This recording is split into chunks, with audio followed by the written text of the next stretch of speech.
Kalau memang teman-teman enggak akan nyari berdasarkan spesifik key atau spesifik column, ya udah nggak usah diindeks. Ya, welcome back on Science Contact Channel, teman-teman. Masih di serial System Design Fundamental. Nah, sekarang kita akan coba recap ketiga indeks yang udah gue sampaikan di video-video sebelumnya. Kita akan coba recap di satu video ini. Ya, yang pertama ada hash index.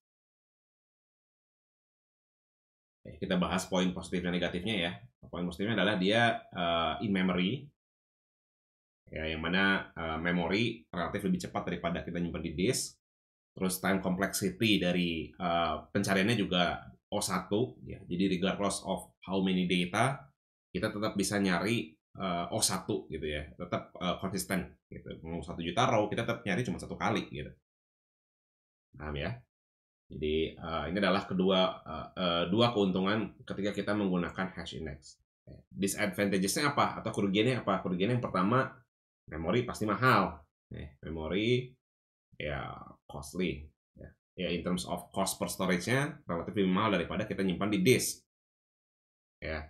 Terus yang kedua, memori itu volatile ya. Volatile berarti kita mesti punya, sebenarnya ini bukan disadvantages ya, ini adalah satu kelemahan yang bisa ditutupi dengan cara WAL ya. Dan hampir semua indeks juga pakai WAL ya untuk bisa nge-persist the datanya. Nah, supaya datanya nggak hilang, dia bisa pakai WAL. Tapi it's okay lah, biar fair, gue masukin ini menjadi disadvantages. Oke. Terus hash index karena full on memory gitu ya, maka key harus fit di memori.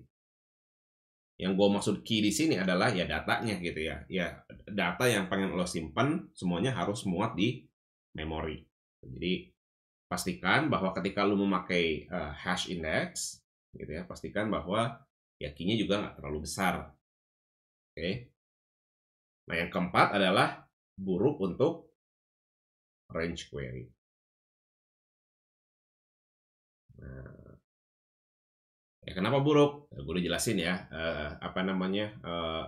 penjelasan detailnya di bagian hash index. Buat teman-teman yang belum nonton, silahkan cek video sebelah sini ya. Oke, ini untuk hash index. Yang kedua ada B3, teman-teman. Ya. Poin positifnya, ya, dia bagus banget untuk range query. Bagus banget untuk menerima range query. Oke, terus berikutnya adalah time complexity-nya relatively konsisten di log n. Ya. Jadi bagus juga gitu ya. Kita bisa mempercepat dari pencarian linear search di ON menjadi log n dengan indeks B3. Oke. Nah, berikutnya adalah biasanya digunakan untuk yang read heavy. Nah, gue juga jelasin nih kenapa ini dipakai buat yang read heavy. Ya. Di bagian B3 atau LSM3 gitu ya, gue lupa. Ada penjelasannya di situ. Kenapa si B3 ini cocok banget dipakai untuk yang read heavy timbang di LSM3 plus SS table. Oke. Nah, kekurangannya adalah pertama dia full on disk, yang mana lambat. Ya, karena gue masukin in memory sebagai advantages gitu ya, maka disk akan gue masukkan ke dalam disadvantages. Karena ya konsekuensi gitu ya, karena gue nganggap bahwa disk itu pelan, maka gue masukin sebagai disadvantages di sini. Oke. Nah, slow-nya dalam hal apa? Dalam hal write performance pastinya. Kenapa write performance kena? Karena pertama dia harus nulis di disk gitu ya. Ya tadi ya, ini ya karena disk itu relatif lebih lambat daripada memori. Yang kedua, mereka juga punya sistem WAL juga, yang mana WAL juga di disk gitu ya. Jadi kedua hal ini yang bikin performa dari B3 nggak sebaik di indeks-indeks yang in memory first, yang di memori dulu. Ya, walaupun di memori juga tetap ada WAL. Ya, tetap nulis di disk, tapi pada saat nulis di RAM-nya itu jauh lebih cepat gitu daripada kita nulis di disknya. Paham ya? Oh ya, lupa di B3 karena gue masukin ini ya storage limitations ke dalam disadvantages di memory, gue masukin juga deh di sini bahwa dia murah ya. Again, in terms of cost per storage-nya ya, di disk itu jauh lebih murah daripada di memory. Oke. Oke. Nah, sekarang terakhir di LSM3 plus SS Stable, teman-teman. LSM3 plus SS Stable.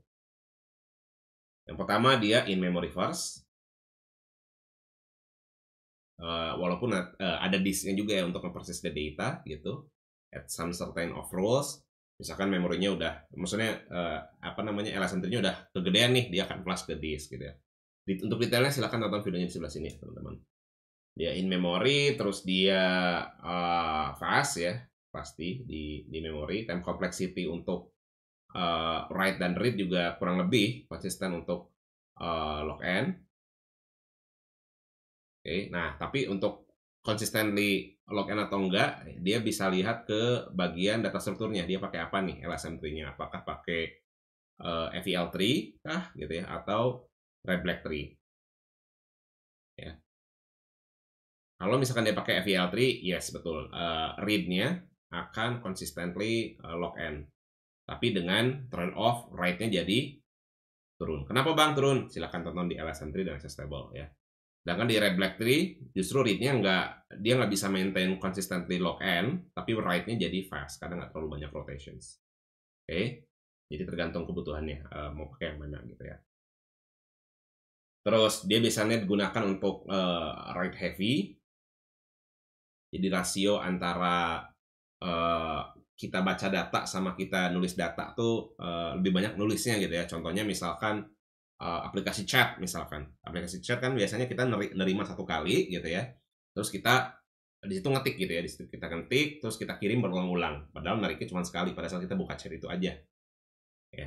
Contohnya seperti itu write heavy, teman-teman. Terus dia juga cukup bagus untuk range query karena kita punya search tree di situ ya. Jadi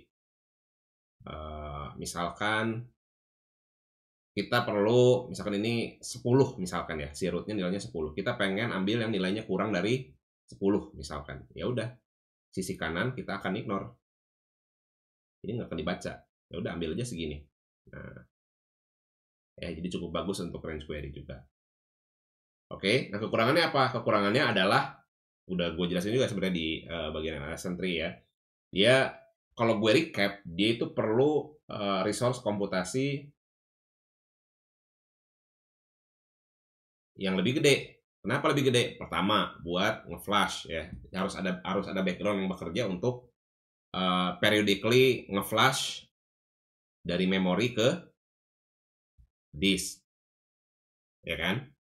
Ini yang pertama. Yang kedua, perlu ada resource komputasi tambahan untuk melakukan searching. Masih ingat ya permasalahan searching di LSM3 ya. Jadi kalau nggak ketemu di memori, dia akan nyari ke masing-masing SS table. Ya bayangin kalau SS table ini udah banyak, ya dia akan nyari ke masing-masing SS table. Dan mana SS table itu adalah di disk. Yang mana lambat juga. Oke. Yang ketiga, perlu resource komputasi tambahan untuk melakukan kompaksi. Ya. Jadi ini semua komparasi dari indeks yang udah kita pelajari ya, mulai dari hash index, O1 gitu ya. Nah ini bisa digunakan untuk caching ya. Gue belum mau kasih contoh kasusnya ya. Caching. Terus B3 dipakai untuk yang read heavy. Jadi kita seringnya malah narik datanya ketimbang nulis datanya gitu.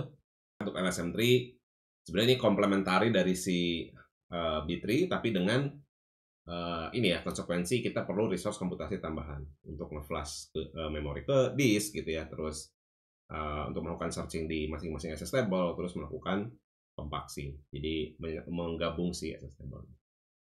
Oke, ya satu hal yang perlu teman-teman ingat ya di dalam ketiga indeks ini ya mereka sebenarnya memiliki persamaan, yaitu ya indeks itu punya cost yang pertama write performance. Ini pasti ketiganya kena dampak ini. Kenapa? Gue jelasin. Yang pertama di bagian hash kita perlu nulis while itu di disk. Berarti kita perlu nulis indeksnya dulu. Kita perlu nulis operations penulisan indeks ini di while dulu, which is di disk. Baru kita tulis indeksnya, gitu ya. Baru kita nulis data aslinya. Ingat, indeks itu bukan data aslinya. Paham ya? Indeks itu justru berisi satu kolom yang diindeks dan berisi satu kolom pointer yang menuju ke data aslinya. Berarti data aslinya juga mesti kita tulis ya at somewhere gitu. Atau bisa jadi kita udah nulis duluan datanya terus kita indeks satu key atau satu kolomnya gitu. Itu bisa. Tapi yang pengen gue jelaskan adalah berarti akan ada terjadi downgrade performance teman-teman karena ini penulisan while ya. Jadi di hash sama nulis while, di BT juga nulis while gitu ya. Kenapa di BT perlu while? Silahkan cek di bagian di sini ya.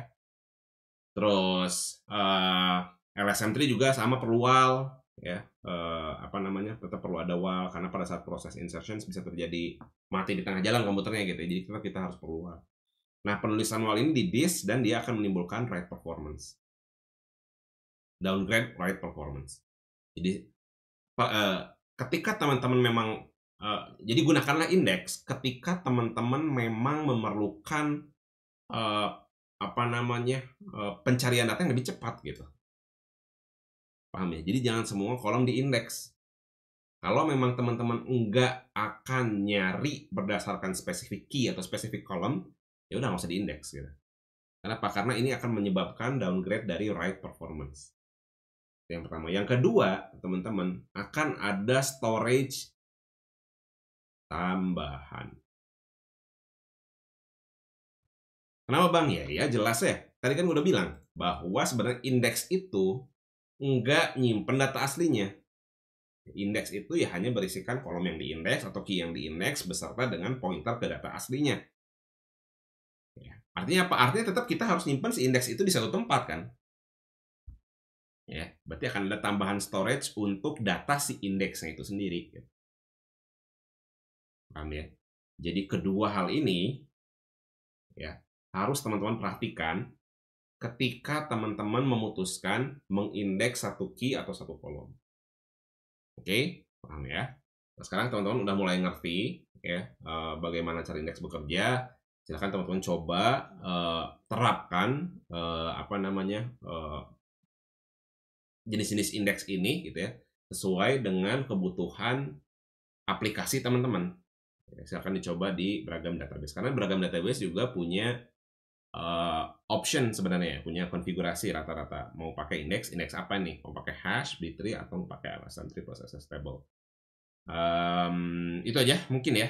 Silakan teman-teman bisa mulai coba explore ke database yang teman-teman pakai, coba mulai baca-baca dokumentasinya gitu ya, bagaimana the magic behind of the database gitu, gimana cara mereka nyimpen sebuah indeks itu sangat penting dan itu bantu teman-teman untuk make a decisions lebih mature lagi, lebih mantap lagi. Oke?